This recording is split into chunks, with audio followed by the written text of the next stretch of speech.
The dust swirled with a malicious glee, mirroring the twisted amusement in the eyes of the crowd. It caked Ilara's worn dress, clung to her tear-streaked face, a gritty shroud for her public shame. On a makeshift platform, normally reserved for livestock or foreclosed property, she stood, head bowed, the weight of 100 leering gazes pressing down on her like a physical blow. Jedediah Thorne, a man whose girth was matched only by his cruelty, his voice a greasy rasp, gestured towards her with a flourish. "Gentlemen, a rare offering today. Perhaps not what some of you are accustomed to, but ample, shall we say?" A wave of coarse laughter rippled through the assembled men, each guffer another nail in Ilara's already crucified dignity. Her supposed crime? To be an orphan, indebted, and, in their narrow estimation, too fat for any respectable man's consideration. Thorne had bought her debt for a pittance, and this charade was his idea of sport, a public jest to solidify his petty tyranny over the small, struggling settlement of Redemption Gulch. Ilara's hands, clenched at her sides until her knuckles were white, were the only outward sign of the inferno of humiliation raging within her.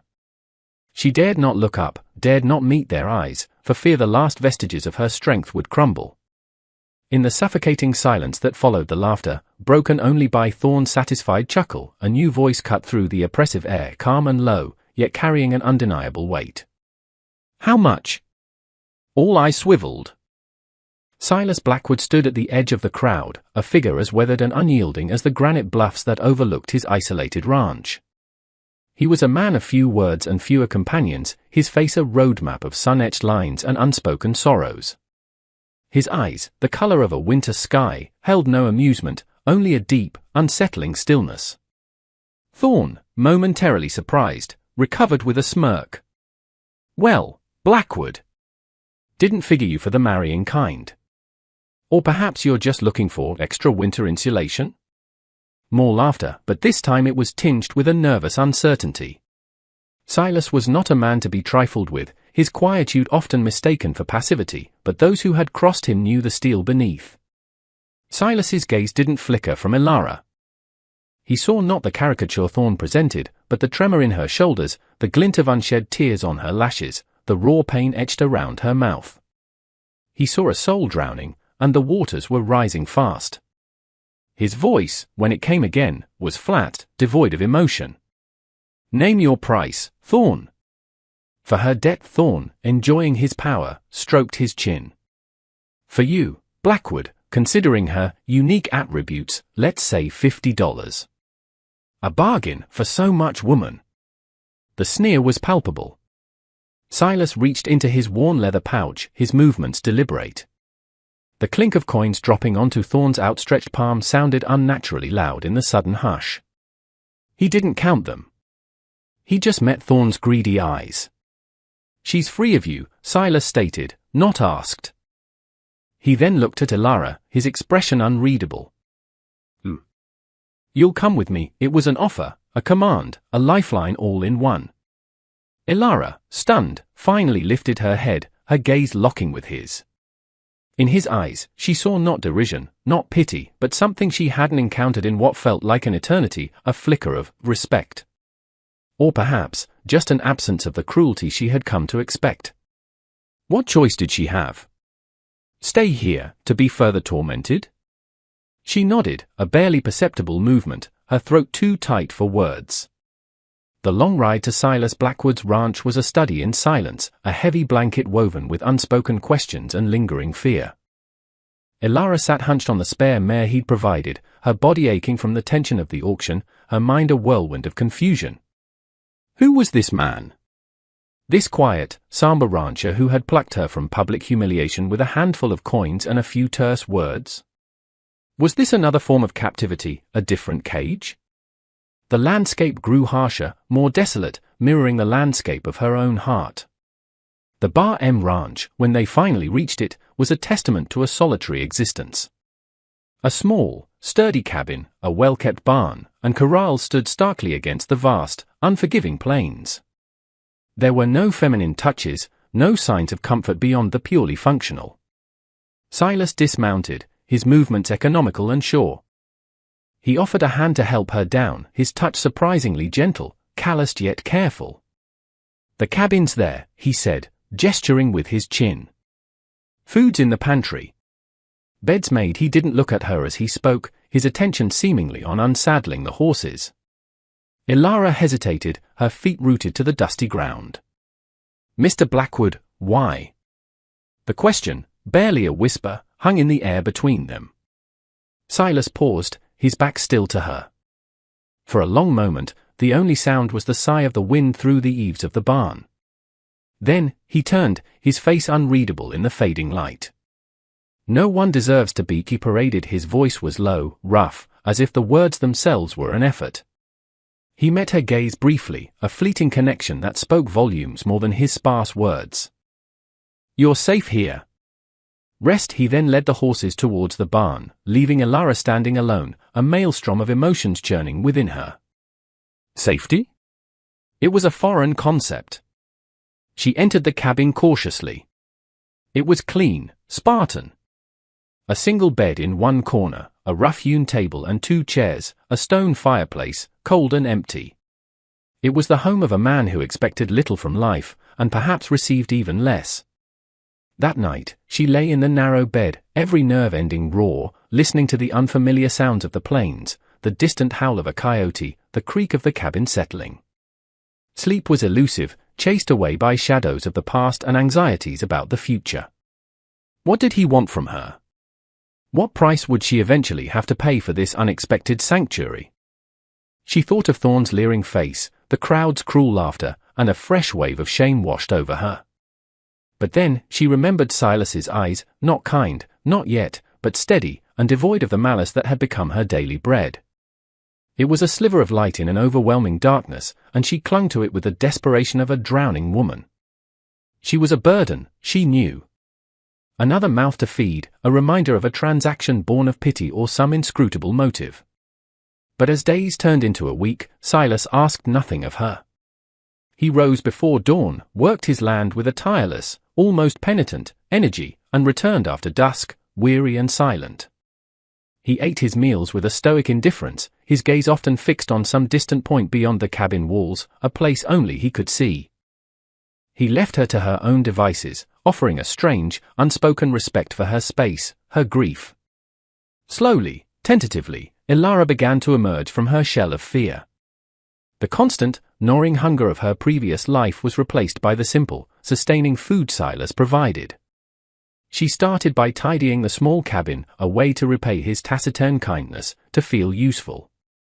She mended his worn shirts, the needle a familiar comfort in her hands. She found a neglected patch of ground near the cabin and, with a rusty hoe Silas hadn't used in years, began to coax life from the stubborn soil. He watched her sometimes, from a distance, his expression unreadable. Did he approve? Disapprove? He said nothing. But one evening, he left a small pouch of seeds on the table, beans, squash, corn.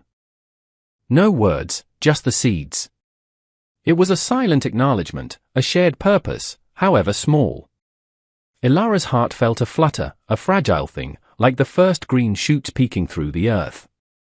She began to notice the small details about him, the way his hands, though rough and calloused, were surprisingly deft when mending a fence or tending a lame calf, the deep sadness that sometimes settled in his eyes when he thought no one was looking, the worn, silver locket he always wore tucked beneath his shirt, a secret he never spoke of.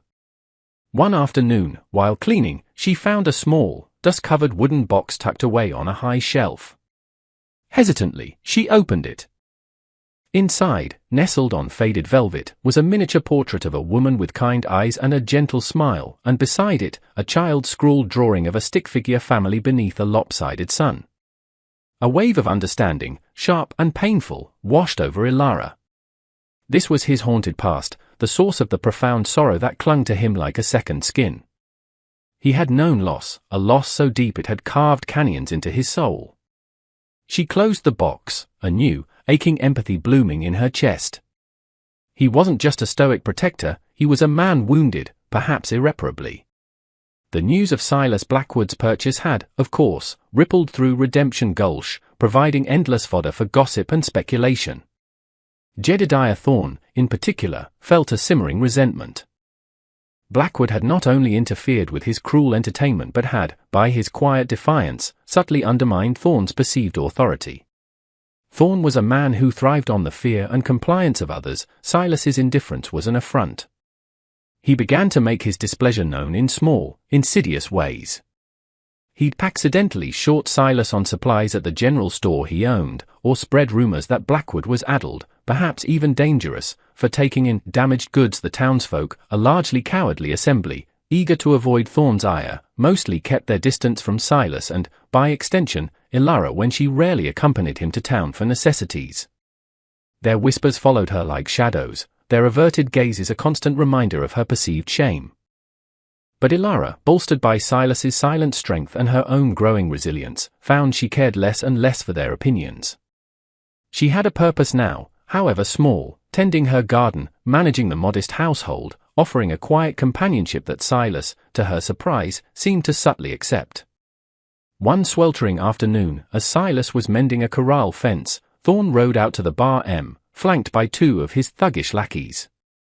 He reined in his horse, his piggish eyes raking over Ilara, who was tending her now flourishing vegetable patch near the cabin. "Well, well, Blackwood," Thorne sneered, his voice dripping with false congeniality. "Just checking on my investment. Making sure you're taking good care of her. Wouldn't want her to diminish, now would we?"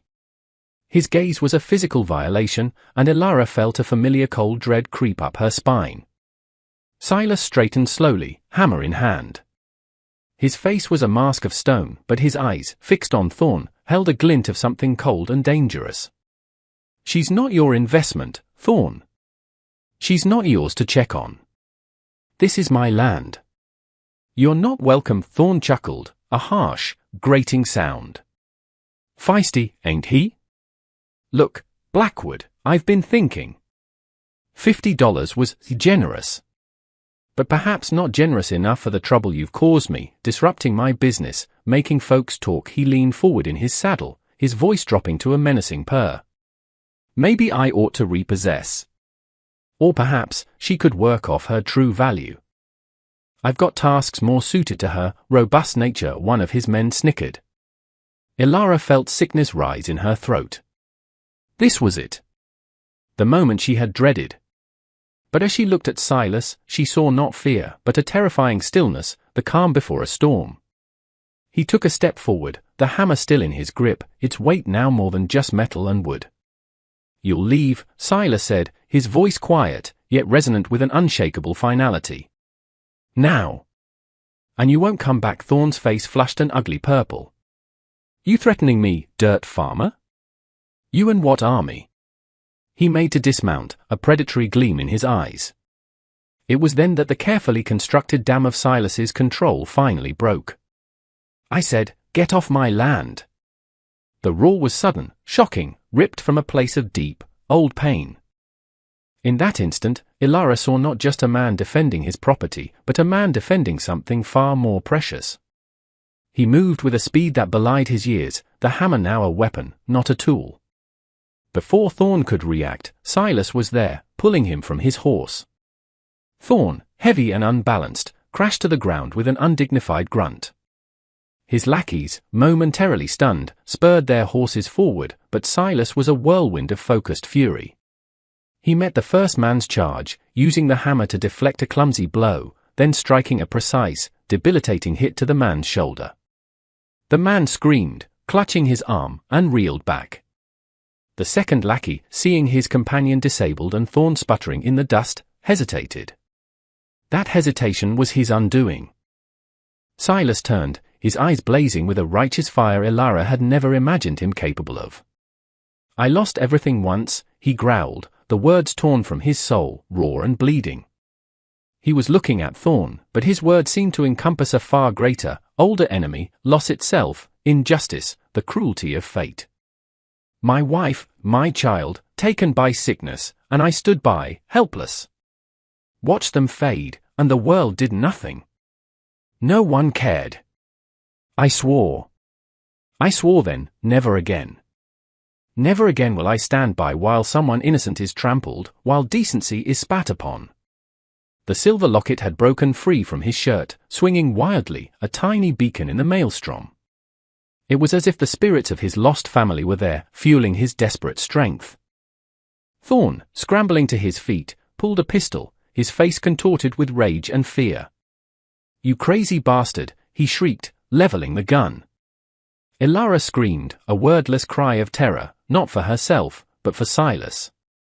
She lunged forward, grabbing a heavy garden hoe, her only thought to protect the man who had shown her a dignity no one else would. But Silas was faster. He charged Thorn, not with blind rage, but with a chilling precision. He ducked under the wavering pistol, his shoulder crashing into Thorn's ample midsection. The shot went wild, thudding into the barn wall. The pistol clattered to the ground. Silas didn't stop. His fists, hardened by years of labor and grief, found their mark, again and again. It wasn't a brawler's wild swinging, it was the targeted, efficient dismantling of a bully, fueled by a lifetime of pent-up sorrow and a newly reawakened sense of justice. Thorn, no match for this avenging fury, crumpled, gasping and bloody. The remaining lackey, witnessing his boss's utter demolition, wasted no time. He wheeled his horse and fled, disappearing in a cloud of dust. Silas stood over Thorn, chest heaving, his face a mask of grim satisfaction and profound exhaustion. He was breathing hard, the fire in his eyes slowly banking, replaced by a deep, weary ache. He looked at Ilara, who stood frozen, the hoe still clutched in her trembling hands, her face streaked with dust and tears. He saw her fear, her courage, and something else, a fierce, protective loyalty that mirrored his own. Just then, a rider approached, not with the haste of Thorn's fleeing man, but with a steady, official pace.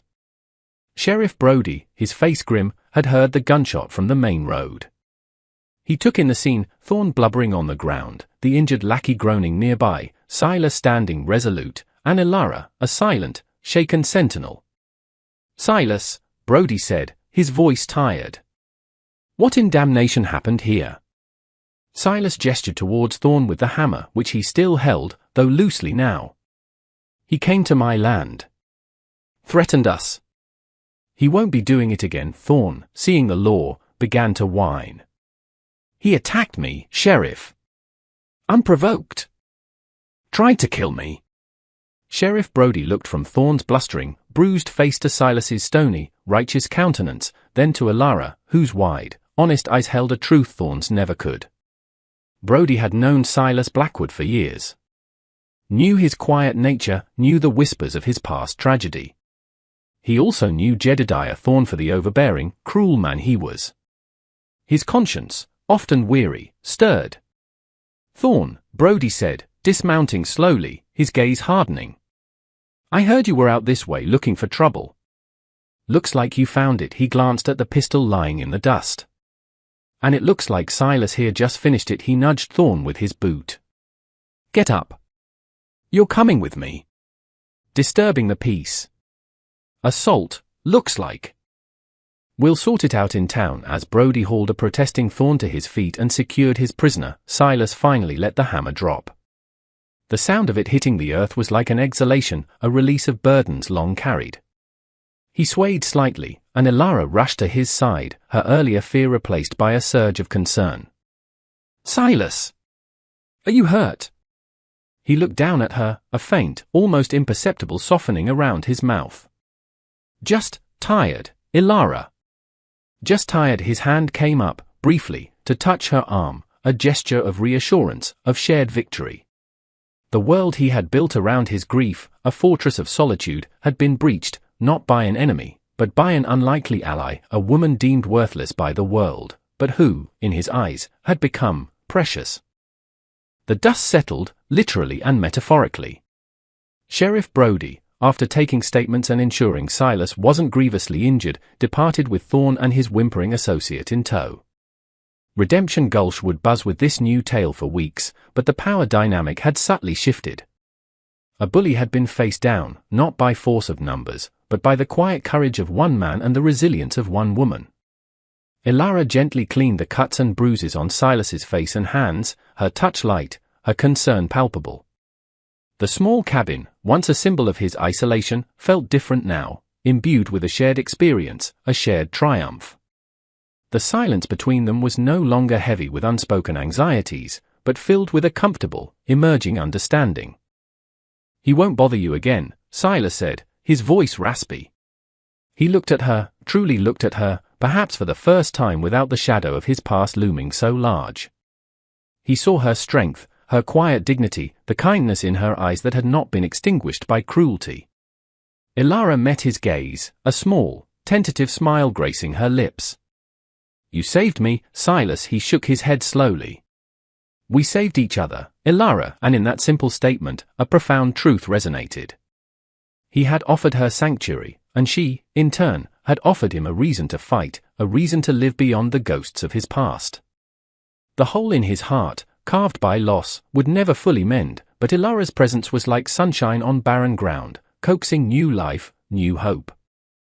The desolate ranch, once a monument to his sorrow, began to transform. Ilara's garden thrived, bringing color and sustenance. Her quiet laughter, a sound rarely heard at first, began to echo in the small cabin, chasing away the lingering shadows. She brought a sense of order, of gentle care, not just to the physical space, but to the fractured pieces of Silas's spirit. He still wore the locket, but now, when he touched it, it wasn't just with sorrow, but with a sense of peace, as if his lost loved ones could rest easier knowing he was no longer entirely alone, no longer consumed by grief. He had honored their memory not by withdrawing from the world, but by re-engaging with it, by protecting another soul from the harshness he knew too well. He had seen past the cruel jests, past the whispers and the scorn heaped upon Ilara. He had looked beyond the superficial judgment of a callous society and recognized a spirit of immense worth, a heart capable of profound courage and deep affection. He had been sold a bride as a cruel joke, but in Ilara, Silas Blackwood found not a burden, but his whole world, a world reborn from ashes, a world filled with the quiet promise of a shared future. Their life was not one of grand pronouncements or passionate displays, but of small, steady acts of kindness, of shared labor under the vast prairie sky, of a companionship forged in adversity and tempered by respect.